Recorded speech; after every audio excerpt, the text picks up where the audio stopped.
Jadi harapan harapan kita kan sebelum sakit ya tolong dicek dulu keaktifan kepesertaannya gitu. Oke. Kamu belum aktif jadi peserta JKN.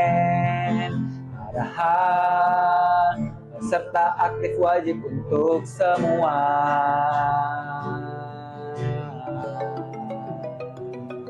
Hai, welcome back to Kenalpot JKN dalam podcast. Ngeng ngeng ngeng ngeng. Oke. Telat nih bos ngegasnya nih bos. Iya. Kembali lagi di podcast kita ya bersama saya Ojan dan juga Saya Alex. host yang kece ya. Kece. Ya, oke.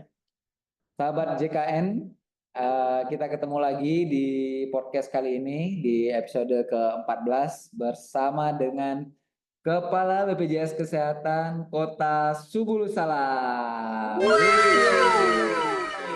Perkenalkan diri dong. Makasih. Perkenalkan diri dong. Baik, terima kasih. Nama saya Ahmad Hasan.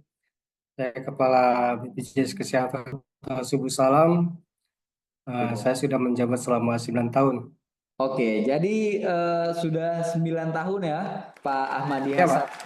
Ini saya sering panggilnya si bos nih, nggak apa-apa ya kita saya panggil si bos ya. Pak Bos. Pak bos ya. Boleh lah. Boleh ya. Boleh. Oke, ya. Jadi Pak Bos nih sudah 9 tahun ya di Kota Subulu Salam. Berarti sudah dari 2016 ya. Iya, 2016 akhir. 2016 ya. Jadi sudah paham betul lah ya. Udah hatam ya. Hatam ya. Geografis Kota Subulu Salam. Kalau untuk geografis, alhamdulillah. Alhamdulillah. Ya. Oke ya, hari ini kita bakal bincang-bincang masih seputar program JKN ya dengan yang punya Kota Subulu Salam nih ya, Penguasa. penguasa BPJS Kesehatan Kota Subulu Salam. Mungkin kita mulai nih dengan kira-kira bos, sudah berapa persen sih total kepesertaan di Kota Subulu Salam ini? Baik, terima kasih. Bagus sekali pertanyaannya, Pak. Jadi untuk kepesertaan kita di Kota Subuh Salam itu sudah mencapai di atas 100%, Pak. Jadi lebih kurang 107% dari jumlah penduduk. Jadi kita setiap tahun itu mendapatkan predikat dari pemerintah, dari pusat ya, dapat penghargaan UHC Awards. Kenapa bisa 100%? Di atas 100 itu dikarenakan penduduk Kota Subuh Salam ini bukan mayoritas ber-KTP di sini ya. Itu kebanyakan penduduk sini itu kayak seperti saya. Saya kan paskesnya di sini. Jadi KTP saya KTP Sumatera gitu kan. Jadi perbandingan jumlah penduduk dengan peserta yang terdaftar itu kan kita bandingkan dengan jumlah yang terdaftar di paskes. Itu melebihi dari 100%. Oh, jadi yang dihitung itu peserta yang terdaftar di fasilitas kesehatan ya, Pak ya? Iya, Oh iya, jadi kenapa bisa lebih 100%? Alasannya itu ya. ya betul. Oke Pak, untuk jumlah keaktifan peserta tadi kan Pak, udah 100% lebih kan cukup luar biasa ya Pak ya. Nah Ya, alhamdulillah. kalau untuk jumlah fasilitas kesehatannya nih Pak yang ada di Kota Sumbu Salam, ada berapa tuh Pak? Baik, terima kasih. Kalau fasilitas kesehatan kita di Kota Subulu Salam itu ada sebanyak 18 fasilitas kesehatan, Pak. 18 itu terdiri dari 8 FKTP, klinik pertama 2, klinik utama ada 1, dokter keluarga itu ada 6, dan rumah sakit ada 1. Jadi, alhamdulillah di tempat kita udah mencakup untuk pelayanan kesehatan. Oke, berarti untuk 18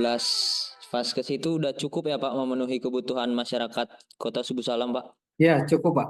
Untuk pemanfaatannya sendiri, masyarakat itu gimana, Pak Amadi, untuk program JKN di sana? Baik, terima kasih. Kalau pemanfaatan layanan di Kota Sebulu Salam itu kan bisa menggunakan pelayanan rawat inap di rumah sakit, bisa menggunakan pelayanan rawat jalan, bisa menggunakan pengobatan medis lainnya, bisa menggunakan pengambilan kacamata, dan sebagainya, Pak. Itu alhamdulillah untuk wilayah kita sudah bisa dilayani lah. Paling nanti kalau dia penyakitnya perlu rujukan lebih lanjut ya kita rujuk, Pak. Kalau dokter sendiri pelayanan dasar bisa lah ya di handle ya Pak Ahmadi di sana. Bisa, bisa. Nah, akhir-akhir ini kan kita sering juga tuh mendengar ya Pak Madi dan terdapat keluhan juga beberapa dari masyarakat terkait kepesertaan yang non aktif. Itu kira-kira kenapa Pak bisa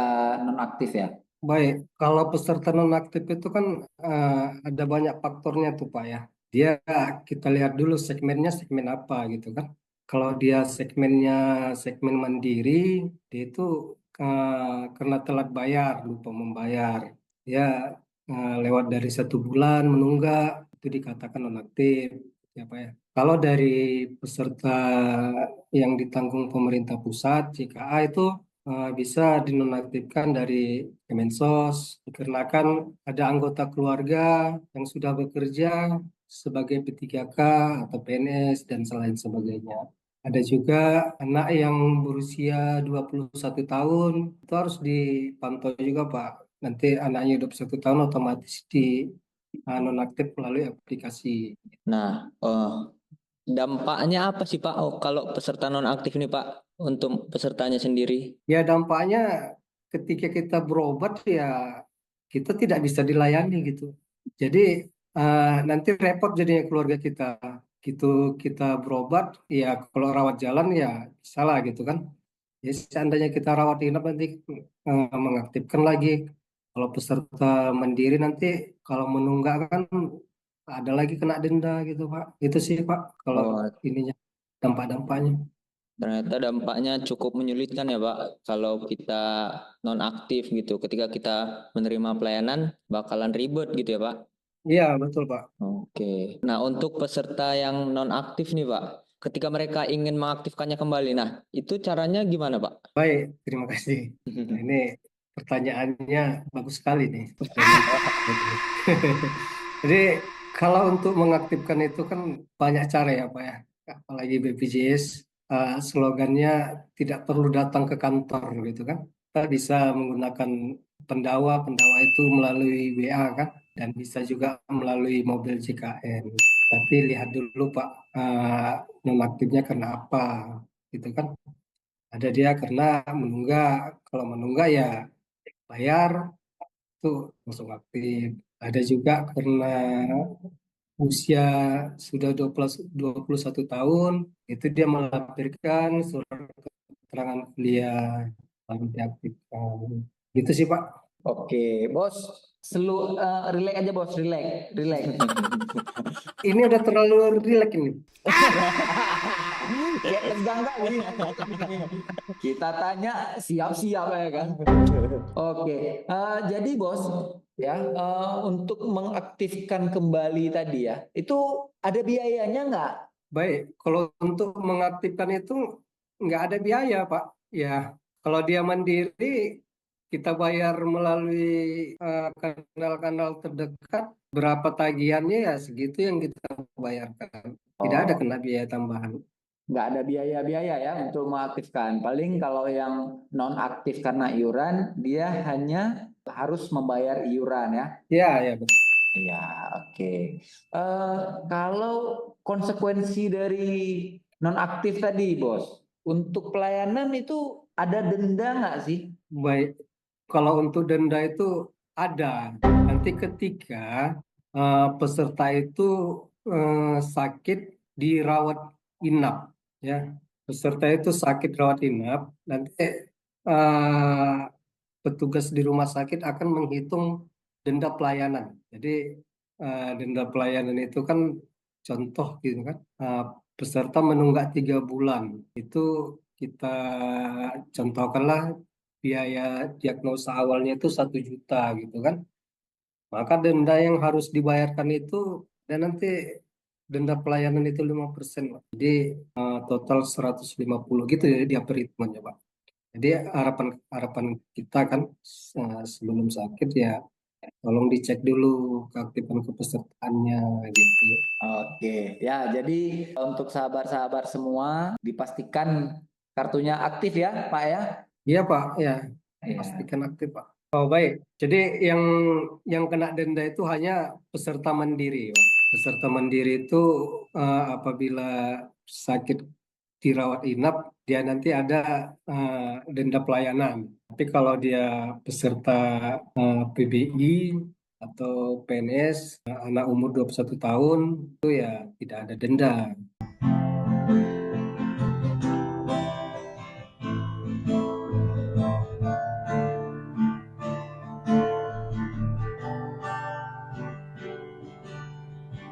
Aku tahu kamu belum jadi peserta PKN, padahal pesertaannya wajib untuk semua.